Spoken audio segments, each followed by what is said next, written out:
Hey, welcome to Bionic Business, the podcast for online entrepreneurs ready to leverage AI and agents to move the needle and scale revenue and grow profits. There is a massive difference between the entrepreneurs winning with AI right now and those who are getting left behind. That difference is not luck. It is not who has the fanciest tool. It is not chasing hype, and is definitely not about mega prompts. The key difference is strategy. Knowing what to do, what to skip, and staying ahead. Let's get into it. Listen, we need to talk about something that I hear from online entrepreneurs all the time. You've tried AI. You haven't just tried it, you've gone deep. You got accounts on ChatGPT, Claude, Gemini, Perplexity. You've used MidJourney, DALL-E for images. You built Zaps. You messed around in Make. Maybe you spun up some workflows in N8N. You tested Lindy, Gumloop, Relevance. You even followed along with Claudebot when it became Moltbot, and then when it became OpenClaw.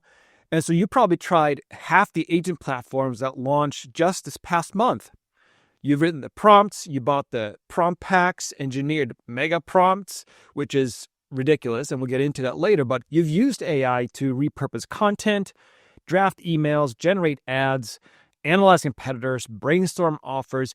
You've watched all the tutorials, you've sat through the demos, you put in the hours, and you've delegated to your team even. You've assigned tasks to people to do stuff and figure it out and get some work done. But after all of that, if you're being honest with yourself, you probably can't point to a very clear, measurable business result from any of it. Revenue probably didn't jump. Maybe it increased a little bit. Margins didn't improve. And you're not really getting back time. Some things kind of work. You saw some success with some systems or apps here and there. Maybe you saved a few minutes, off and on. But the gap between what AI is promised to do for your business and what it's actually doing is still pretty wide. And the frustrating part is that you're not a beginner. You know the tools. You understand the space. You've been paying attention, right? Like, it's hard not to pay attention because it's in your face all the time, every day. So why isn't it working? Why is all the promise not being fulfilled? That's what this episode is all about, because the answer isn't what most people think. And once you see it, it's going to change how you approach everything with AI and agents going forward. I work with online entrepreneurs pretty much every day. SaaS founders, e-commerce operators, agency owners, media companies, experts with digital products, all of that stuff. The revenue ranges from maybe $500,000 per year and all the way up to 5, 10, 20 million and beyond. It's a pretty wide range, right? And the pattern that I see over and over again with those who haven't cracked AI yet, and even if they're technically proficient, is something like this. Something new drops. A new AI model, a new platform, new capability. And because you're paying attention, you jump on it fast, right? You test it out, you build something with it, you connect with your stack, and it does something. There's a lot of output, and tasks kind of get completed. But does it actually make a difference? I'm not saying or asking, is it cool or is it working in the general sense that it runs without errors? What I'm talking about is the question if it's making a measurable difference to your revenue, margins, or time. Usually the answer is unclear. So, you move on to the next thing and the next thing and the next thing. And over time, you end up with a patchwork, a Zap here, an agent doing something over there, and a Claude project for proposals, a Make scenario for content repurposing, an OpenClaw setup you tinkered with for a weekend. You got a lot of pieces, right? Not all of them, or hardly any of them, are connected, and they're not building on each other. I had a private client last year as an agency owner doing about 800, almost 900K in revenue. Smart guy, right? Technically sharp. He had automation and AI touch points across his entire operation. His team were all using the bots and the Claudes and the ChatGPTs and the Geminis and all that stuff. So he was pretty far along. And then we sat down together and I asked him, what's working? And there was a long pause. And he kind of had that 1,000-yard stare. when you're really reconsidering your life and the choices you made up until this point. And he goes, I don't know. Some of it saves time, but I couldn't tell you if any of it has actually impacted our revenue or our margins or our operations in any kind of meaningful way. He's around 5 platforms, 40, 50, 60 hours invested in a given month. And he couldn't connect the line from all that work with AI to results inside his business. And that's a pattern I see over and over and over again. And if you're hearing this and you think, yeah, that sounds familiar, then you're not the only one. That's actually the majority of businesses that I talk to and hear from, including those who are technically sophisticated, right? They're not new to all this. So at this point, most people in your position land on one of a few conclusions. First, they think they need to go deeper on the technical side, like learn to code agents and maybe N8N, sophisticated workflows in N8N is the answer, and they just need to invest more time. Or they think that maybe they need to hire someone else for this.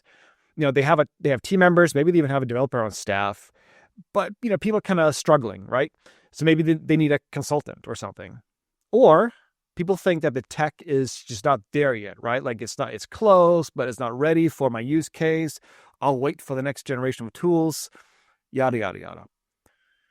And I get why all those feel like reasonable conclusions. You put in the effort, you try the tools, you try the platforms. Obviously, the logical next step should be something like going deeper or bigger or waiting for the tech to catch up. But none of those are the problems, and none of those are the solutions. The true issue is not the tools. The tools are pretty good, like where they've come so far in just the past 6 months. All of these are capable. The platforms do what they say they do. They work. And I don't think the issue is you. I think you're capable. If you have a real business, 6-7-figure business a year, then you know what you're doing to a large extent. You got customers, revenue, a team of some size. So the fundamental issue is that there's no plan. There's no strategy for what you're doing with AI. And most importantly, your business probably hasn't made space for AI to actually work. What I mean by that is that you're approaching AI the way you're approaching learning Facebook ads 10 years ago. You find the best tactic, implement it, see what happens. And the playbook works for channel-specific skills, but AI is not a channel. It's an infrastructure. It touches everything. And when you try to integrate AI and agents into your business without a strategy, you end up with a bunch of disconnected, single-use experiments scattered across your operation. Zapier, prompt there, automation doing something, agent tinkering along, in Slack somewhere. And they're all not connected. They're not talking to each other, so to speak. They're not building on top of each other. And they're not connected, most of all, to the things that actually drive your business forward. People lose their minds over AI, right? They think they have to somehow redo and remake their whole business, or they try to, duct tape together solutions. Most likely, you lack the clarity on what to do versus what to skip.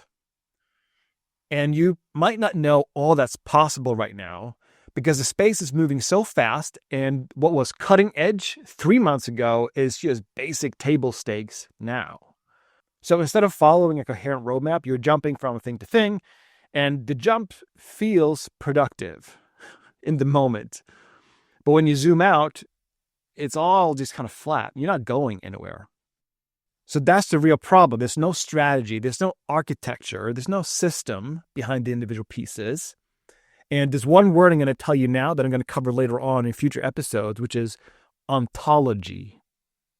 Without ontology, you will waste a lot of time and a lot of effort. I'll get into that later. But first of all, let me just paint this concrete scenario for you. Sure, you say, yeah, okay, I get it. I know I should be more strategic. But the lack of a strategy, let me tell you what that looks like. And most business owners, I think, believe that they're strategic. They have their yearly plan, their quarterly goals, their KPIs, and they have a sense of where they're going. But that's not quite a strategy. And you can tell that you don't have a strategy with AI in a couple of different scenarios. Time. You're spending hours every month evaluating tools, watching tutorials, building things that may or may not matter. Maybe you've even delegated a lot of this to team members, and so they're spinning their wheels, they're spending all the time. And if you're running a business that's doing, $500,000, $1 million, 2, 5, 10 million per year, your time is the most expensive resource you have. Every hour you spend tinkering with AI that doesn't connect to a business outcome is an hour you didn't spend on revenue generating work. Second thing is momentum. Every failed experiment takes a little bit of wind out of your sails. You start to develop this low-grade skepticism about AI, and you become suspicious of it all. You become tired of the hype, and that's a good thing. You should be sick and tired of the hype. But the reality is that the tools are incredibly sophisticated. Hundreds of thousands of business owners are making them work in a meaningful way, right? So the problem is not the tools or the systems or the platforms. And so you become hesitant to commit to the next thing because the last 5 things didn't pan out. And meanwhile, the opportunity window keeps moving and closing real fast. Third thing is team confusion. If you have a team, whether it's full-time employees or contractors, basically you try things and then abandon them. And they start asking questions that you can't answer, like, should we be using AI for this? I saw this tool. Should we try it? What's our AI strategy? And if you don't have a clear answer, their confidence in your direction just slips. And then there's the competitive piece. While you're cycling through tools and apps and prompts, someone in your space, a direct or even indirect competitor, are building actual AI agent systems. They might be ahead of you already. You don't know because you can't see what they're doing behind the scenes. But I'm telling you right now, even if you just suspect that your competitors are doing something right with AI, let me confirm to you that many of them probably are. All of these time, momentum, team, competitor issues are because of one single missing piece, a strategic approach to where and how AI fits into your specific business. Now, if everything I just described resonates with you, right? You kind of recognize some of it or all of it. Let me reframe something. The fact that you've been trying stuff, that's a good sign. I'm serious. That's a very good thing. There are a ton of business owners right now who've completely checked out on AI. They tried it once, got mediocre results, and decided that it's overhyped. They're the expert. They just know that AI is just a fad. And so they're waiting for it to mature before they get involved, or they're just overwhelmed and they put their head in the sand. But you're not doing that. You are here. You've been experimenting. You understand at a gut level that AI is going to have and is already having a massive impact on your business and your industry. So you are right about all of that. The only thing that's missing is the approach. So you've been collecting tactics, tools, and prompts, but what you need is infrastructure. And I'm not necessarily just talking about technical infrastructure. I'm not talking about servers. I'm not talking about, the massive Salesforce platforms and all of that stuff. By infrastructure, I'm talking about a clear, coherent ontology and strategy that makes all the AI tools fit into what you're doing instead of you changing all the time to what the AI tools can or cannot do. So if you've been looking for the right tool, what you should be looking for is the right system that the tools fit into. And once you make that shift, all those experiments you ran, all the time that you spent learning the different platforms, all of that will become useful because you'll know where each piece fits. So it's a good thing that you're not starting from zero. You're starting from a much better position than you think. You just need a different framework for putting it all together. And that's what this podcast is all about. I'm going to walk you through how to think about AI strategically so you can actually hit your goals. And I want to be specific about what I mean by goals, because use AI better is not a goal. Your goals look more like, how do I get 10 or 15 hours back every week so I can focus on growth instead of getting buried in execution? How do I scale past $1 million without doubling my headcount? How do I improve my margins by 20 or 30% by making my team more efficient? And how do I stay ahead of competitors who are clearly starting to figure this out? Those are real business outcomes. And AI and agents can drive every single one of them when it is set up correctly. I've seen it for years. I've done it in my own projects and side pieces and businesses, and I've also designed and built these systems for clients. But the key phrase is set up right. That's the piece that most people are missing. And over the course of this podcast, I'm going to show you what set up right actually looks like. We're going to cover the mindset shift you need to make. We're going to talk about why the way most people think about AI and agents is backwards and why you should not start with prompts and tools. And I'm going to show you the architecture behind AI systems that actually scale. We'll look at what agents are and why they matter right now, this month, this year, and into many years into the future. And I will share real examples from businesses that I've built and clients that I've worked with so that you can see what this looks like in practice, not hype and not theory. And I should tell you where I'm coming from because I think it probably matters. So I run Stimulead, which is a fractional chief AI officer advisory. I also run Daring Robot, which is an AI agent research lab that works with companies doing 5 to 200 million plus per year. And I've been working with machine learning since 2016 and generative AI, or what's become called generative AI, since 2019. And I run multiple projects and businesses myself that operate at maybe 70 to 90% autonomously with AI agent systems. I've been involved in e-commerce stores, newsletters, software. And so these are real business generating real revenue and clients across the board. So when I tell you that something works, it's because I've done it. When I tell you that something doesn't work, I've tried it and I've watched it fail. Right? I write about all of this in my newsletter, Bionic Business. And in this podcast, I'm going to go a bit deeper. So the point is that I'm in the trenches on this every day. I'm not talking about AI from the sidelines or theoretically or hypothetically. I'm building with it, running business on it, experimenting, implementing. So I'm on the cutting edge so that I can then deliver what works to people like you and people I work with. So that's the perspective about what you're going to get out of this podcast. So here's where we're headed. In the next episode, I'm going to show you what's actually happening right now with businesses that have figured this out. What does it look like when an e-commerce brand has agent systems running their ads, their inventory, and their customer service? And what does it look like when an agency uses AI to cut their delivery time in half and then raises their prices? And what are SaaS companies and media companies doing now that's creating real competitive separation? So I'm going to walk through specific examples across industries so that you can see the reality of where things stand. And I'm going to talk honestly about the window you're operating in because the timeline on this is shorter than most people think. There's not much time left. So we're going to talk about understanding the stakes. Once you see what's possible and what's already happening, the strategic frameworks that I'll be sharing in the next few episodes is going to fall into place in a completely different way. I'll see you next time.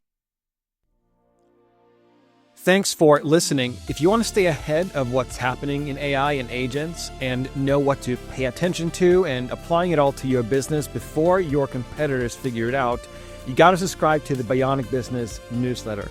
I'm in the trenches every day exploring, testing, and implementing this for my own projects and for real businesses. I only share what works and tell you what doesn't. Links in the show notes, or go to bionicbusiness.com and sign up. If you have questions or something landed differently for you, just send me a message. I read them all. See you in the next episode.